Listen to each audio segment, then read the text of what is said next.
Welcome back to the podcast. My name is Joseph Clough, and this is episode 746. Now, in today's episode, we're talking about turning overwhelm into motivation. That is what we're really after, because many people struggle with that. I mean, when you think about it, more than ever, throughout history, do we have more information available to us, more roles that we've got to fulfill, and more expectations of what we should do, become, or have to do, right? So we've got this information technological overload and a level of expectation that we've probably never had, and it's not going to get better, I doubt, for a long time, until we get really efficient at technology or understanding it. But our brains find it very hard to be able to take in all that information. Compared to like years and years ago, it was just really to survive. That's what we just had to do, survive and then begin to thrive. But most of the time, we can get caught in a trap of feeling overwhelmed. Now, why is this important for you to be able to continue listening to this episode? Well, I want to be able to break things down in two levels: the psychological and also the practical. They go hand in hand. I could give you the perfect recipe, but if you don't have the confidence to be able to follow through that recipe, you're not going to be able to produce the thing that we're baking or cooking or creating, right? So we want to be able to tackle it from both angles when it comes to turning our overwhelm into motivation. So how do we get into overwhelm? Well, usually we're thinking of all the things we've got to do, or there's something that is weighing down upon us that just takes us out of being in the moment and being in a flow state. You may have 100 things, 10 things, 5 things. All of those things are going to be weighing on your mind, and it's going to cause you to have doubt, worries, and anxieties, fears. Are you going to succeed? Are you going to fail? Are you going to get rejected? Are you enough? Are you confident? Are you certain? All of those things start to turn into this overwhelm, creates the emotion. And then, of course, what happens next? Well, we self-sabotage. We either don't do anything, or we do something else which is not the things that we need to do. So it could be like, I'm so overwhelmed, I'm going to go and have a drink. I'm so overwhelmed, I'm going to go work out. I'm so overwhelmed, I'm going to put on Netflix. I'm so overwhelmed, I'm going to go to social media. And of course, we know that just prolongs and deepens the overwhelm, because one of the things when it comes to getting things done is that as time goes by, it means we get closer to the deadline, and that can be a huge issue for us, because now we're putting even more expectation and more pressure to get things done. And that's not very helpful, right? So we know as time shrinks down, we're going to feel more obligation, expectation, but simultaneously want to be able to get away from that pain, because the heat is just too much for us to handle. So here's what I do, because I used to get overwhelmed, but now I'm very efficient. I get things done. Like, I've learned that discipline creates freedom. Now, I'm not to say that I'm superhuman. There's not things I need to improve upon, because there absolutely is. In every single way, I want to be even more efficient than I am, but I don't get really overwhelmed. And if I do, this is what I do. Let's just say, for example, you have 5 things that are taking up your attention. And it could be in different areas of your life. So like relationships, it could be in your health, it could be in your career, it could be in your abundance, it could be in any area of your life. Or maybe those 5 things are in a particular area. So they're all in your career, or they're all in your business. You got these 5 things, and you got these 5 things in your studies, or whatever it may be. As an example, it can be in a particular area or in many different areas, and that pulls us into different directions. Now, this is how I approach it. Number 1, keeping things on the inside is the worst thing that you can do, because you will lose track. Our brains are so fickle when it comes to keeping on track. In fact, every 1 minute or so of disturbance takes around 20 minutes to be able to get back the concentration again. They've done studies over it. So if you suddenly go, I'm overwhelmed, I'm going to go on social media, that 1 minute of just refreshing your feed can take up to like 20 minutes to get back into the zone of where you need to go. So if you're just in this overwhelm and you're having these thoughts, you need to take them and put them out of your mind onto a piece of paper, onto your computer, so you know exactly what is causing you that overwhelm. Otherwise, they'll bumble around, they'll jump around, they'll go in and out of form through thought, because that's what thoughts are, right? They come into our mind and then they can drift away. And those things we need to get done will come into our mind and they'll drift away until because another thing will come into our mind of what we're overwhelmed with. So take everything that you've got and put it outside for a moment. Because symbolically what this does, it gives you a level of perception, a different way of seeing things. You're not looking through the eyes of this constant state of overwhelm. You're now getting yourself out of the situation to a degree and seeing it for what it is. Now, I like to do it in the following way. I like to put it in a list form. So let's just say we've got 5 things. We've got 1, 2, 3, 4, 5. And then I begin to gauge up my energy about each one. And we can do it in different ways. We can do it in the size of it, in terms of the actual task. Task 1, Task 2, Task 3, Task 4, Task 5. What is the one in order, a hierarchy of order, which contains more emotion, as in more overwhelm compared to the others, and also more time than the others. For example, there may be at number 1 a lot of stress, and also that project can take more time. It could take like maybe a whole week compared to the others, which may be a whole day, compared to maybe the 5th one, right at the bottom, the least prioritized one, the least amount of energy, the least amount of time. Maybe it takes 10 minutes, right? So I'm starting to get clarity here, getting it out of my mind, seeing it for what it is. And if you can write it down kinesthetically, by the way, like with a pen, it's even better. Just neurological wise, it really, really does support us. But just getting it out is the number one thing, and then listing it by the time that it takes and the energy it is taking from you, right? So that means we're going from practical, the time, but also the emotional, the psychological, when it comes to the stress of that overwhelm involved.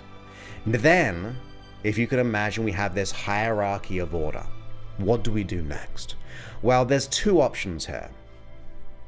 The first one I would consider is attacking the biggest thing that gives you the biggest overwhelm, the biggest amount of stress, the most amount of time.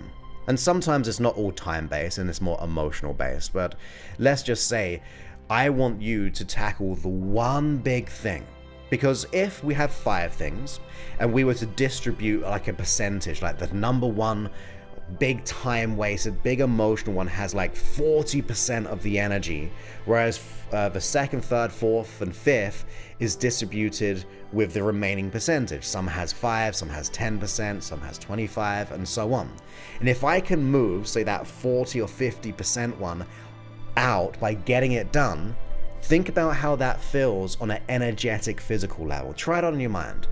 If you just did that one big one and it were to disappear, how much better would you feel in your body, your physical well-being, your emotional well-being? I'm going to presume a weight has been lifted from your shoulders. You're going to feel free, right? That is what I like to do. The big thing which will have an effect and an impact on everything else. However, here's the disclaimer going on to the second point. Sometimes that big thing, that real big stressor, the one which takes 40-50% of our energy and our stress, can be so debilitating that we just still procrastinate. It's going to take way too much time that our confidence isn't there. If that is the case, here's what I do. I actually work on the other ones first, because if that big one is very overwhelming and I don't have the confidence to see it through, like I said, we're going to self-sabotage, we're going to stop doing it. It's not going to be helpful. So instead, I'm going to get the quick wins. Just get the quick wins. Just get the last one, which is like 5% of your time, 5% of your energy. You get that one done, and instantly you will feel better. You'll feel like, I've made some traction, I've made some movement, I've done something. So it gives you more of an inner confidence, a bit of momentum. So if you get the 5th one done, you go straight to the 4th one. You attack it because that confidence leads you to that next one, which is the 4th one. Maybe that's got like a 10 or 15% of your energy and time and your overwhelm. With that confidence of having done the 5th one, now you can take that confidence into the 4th one. So sometimes you may need to think about it as the small steps creates the bigger leaps, right? The small steps create the bigger leaps. So getting the small things done first will create the bigger leaps of getting that main one. Because if you think about it, 50% was the big one, but the other one contained 50%, well, maybe very quickly you can remove 30% of that stress by doing the small things first.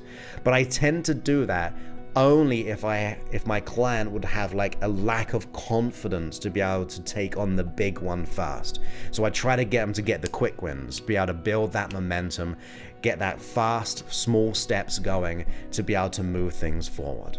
But I also said, I mean, if you did either one of those options, getting out of your mind, having that different, like that dissociation, and then weighing things up on an energetic level of overwhelm and time, you can quickly see a strategy. You can see the things that need to be done, or you can like really get the clarity that is needed by going for the big one first, get that weight off your mind, then go for the other ones. Or if that big one is just a bit too much for you in a confidence level way to be able to foresee it and see it through, then you can work from the bottom, get those quick wins. But I did mention about confidence, okay? The first aspect was the practical of what I do. But then I said we're going to attack it from the other angle of emotion, psychology, and so on. If you have a lack of belief in yourself, of course, you're not going to do the things which need to be done. If that one was something that was really something we want to do, but I don't know if I'm going to be able to succeed. Maybe if I fear failure, maybe I look silly. What if I just don't have it in me to get it completed? Well, then, simultaneously as doing the project or the two things, it is vital to be able to work on your confidence, to get that certainty in yourself, because maybe you've been programmed over the years that you aren't enough. Maybe you were modeling people growing up who said, look, you've got to be perfect, and if you don't get this done, you're not going to be perfect. And that those high expectations made you then judge yourself or lower the expectation, because if I can't do it perfectly, I may as well not do it at all. So ask yourself, when you think of the things you got to get done, from the big to the small, what is your gauge of confidence? Do you have limiting beliefs about yourself? Do you have anxiety? Do you have worries about your own ability to get those things done? Because if everything's fine in your confidence, then just follow that first strategy. That's going to do the job. But if you do notice you have a lack of esteem, of course, that lack of esteem will kind of close down our capacity of what we can do. It will make us feel like I don't have the ability to put it into action. And if I don't have the ability to put it into action, I'm not going to get the results that I want. But now let's just turn the page. If we were to go, I am good enough, I am worthy, I'm just going to make things happen, I just have that inner confidence within me, then of course, now your capacity, your potential, all those things are greatly expanded, and then you're being and taking massive and inspired action. So do a real conscious check. Do you feel like you lack the ability to carry on these projects? And then if that is the case, you want to simultaneously start to work on your confidence. So how do we do that? Well, number one, I always say work on the root cause. What is the big belief about your identity that is creating all the symptoms in your life? Sometimes you need help with that. Sometimes you need to work with someone to get out your own way, and someone can lead you to that. I mean, that's what I do in my main program. I call it the big issue, or the big unconscious core issue finder. We find that information, so then we just focus on the one thing which is going to change the everything. But if you don't have that ability to be able to work with me personally, I understand that. But just consider what is the identity and the beliefs that you have, and notice what you can do to be able to help that. What can you do every day to be able to build your esteem? Is it to look at your qualities that you have?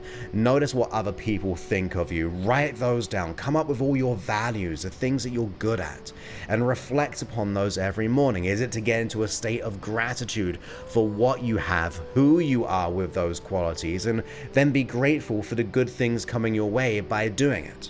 Or here's the other thing, and it can be directly applied to the projects that you've got to take on. I do this. Most people see the world and the things they do from where they are. It is absolutely ridiculous at times to see the things you've got to do from where you presently are. Why? Because we're in a state of overwhelm. That's the problem state. When is the state not the problem state? That's a question to you. You may not know the answer, but consider, when is not the problem state when it comes to the time of our life? Well, if you didn't know, I'll tell you. It is absolutely the successful completion of the thing you needed to get done, right? If you were to go off into the future, and let's just say you had those 5 things, you go off into the future having successfully completed those things. How does that make you feel? What are you feeling emotionally? Is it satisfaction? Is it confidence? Is it a sense of well-being, of completion? Think of all the things that would happen if you were to achieve those goals, those 5 things which were creating the overwhelm. Well, you're going to feel good, right? That is the place that we should be working on. So if you are overwhelmed, get your mind into the successful completion, almost as if like you're floating outside of the now, going off into the future after the successful completion of having got those things done. When you think about that now, where's the anxiety? Well, if you did it right, if you hallucinated right the absolute success, then you will not feel anxiety. We're literally tricking the unconscious mind to not have anxiety, because in the successful completion, there is no anxiety. And then you can start to take action because you know the end state. Most people focus on where they are, and that keeps them from being where they want to be. So that's another tip. But going back onto the confidence level of strategy, maybe go and download my free app, freehypnosis.app. Check out one of the titles there. Listen to them as you go to sleep. There's a free section, there's a paid section, all of those things. But if you can choose a subject that allows you to, when you think about it and go, yeah, that would give me confidence, that would give me drive, that would give me a sense of conviction, then start to apply that discipline in getting your confidence and esteem at a higher level. That's what we've got to do. Anything that allows you to feel better about yourself will allow you to take better actions. Now, sometimes we have to, if we go on a psychological route, I said about the successful completion where we don't feel negative emotions. Sometimes we do. It's a sad truth. Sometimes things are going to get really bad. Everyone I work with, I see them in the worst possible state that they don't want to be in, right? They've got the anxiety, they've got the stress, they're in the pain, and they're willing to invest themselves out of that pain. So what you can do is you can think about the successful completion, but also think of the consequences of it if it doesn't happen. That means you can use that fear to your advantage. You can go, look, I'm not prepared to go down and have all that pain. I'm not prepared to experience that anymore. I'm going to do the work, do what has to be done, take that massive and inspired action, know your outcome, be adaptable and resourceful and dedicated, and then look at those things you got to do and go, this list is mine. Nothing's going to stop me. I'm going to get this thing done. I'm going to be the example of what can be done. I'm going to prove to the person who told me that I've got to be perfect, where I've had this level of imperfection. No, I'm going to be uniquely imperfect while still getting things done. I'm going to just feel and be authentically me, knowing I'm going to work upon myself. Not to prove them wrong, but we can utilize it as an emotional energy and drive if you really need it. But whatever it is, when you think about that overwhelm, when you think about getting things done, focus on your ability to do. There are so many things that you've done in your life. You've accomplished so much. You've been able to help people, maybe, being a good friend. You've managed to maybe go through school. Maybe you dropped out of school like me, but still became a success in certain areas of your life. That means you have the inner resources all available within you, just not in the context of the thing you wanted in terms of the things you gotta get done. But if you have it within you in other areas, you want to think about that psychology and that physiology. Go back to that time of that achievement. Look through the eyes of when you were really successful, when someone said something to you and you felt that sense of honor and pride and achievement. Go back there right now if you want. And think of one time in your life where you felt you were a success in something, or you did something that was very meaningful to you. Go back to that time, see what you were seeing, hear what you were hearing from the outside to the inside. Maybe like, I did this. And then feel those feelings just bubbling up, wrapping around you. And then as you get all those feelings on the inside, spin them faster in the most amazing way, wrapping around you, expanding around you, and even expanding all the way out into that list and beyond. And then when you think of that list, you just go, this list is mine. I'm going to conquer that overwhelm. I'm going to do whatever it takes. I am ready to shine and rise up. You see, you can utilize the resources of your past to the present and off out into your future. You just have to remember them. You got to recall them. And the reason why I say that, by the way, is really, really important. This is not just wishful thinking. This is a neurological anchor. The body works because it anchors certain states together. When you think of a certain food that you like, you're going to have certain sounds, feelings, and associations. When you hear a siren, you think, I've got to pull over, right? There's these instinctual and trained cognitive behaviors we've become associated with. You see a red light, hopefully that means that you stop. See a go light, that feeling is to go. All of those things are associations that we've built. So if I go back to a time when I was absolutely successful, I begin to look through the eyes of that me. I begin to hear the words that I heard, what I was saying to myself, or what I was hearing on the outside. I feel the feelings of confidence bubbling up, that sense of completion, that sense of honor and pride, all of those things. I'm training my unconscious mind on a neurological level, and especially when I look at that list. Like, I feel the feeling of having had success, while simultaneously looking at the things I've got to do. Neurologically, they're being connected. They're starting to be associated. All the way down to the neural pathways. You're starting to bring the both together. In other words, we're reversing the process of what you've been presently doing. At the moment, you see the list and you feel overwhelmed. Or you think of all the things you've got to do if it wasn't on list form and you feel overwhelmed. That becomes the association.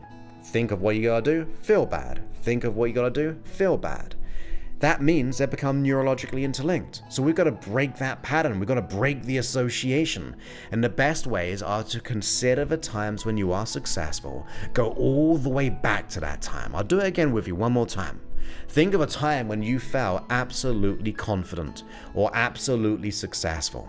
Could be anything like that.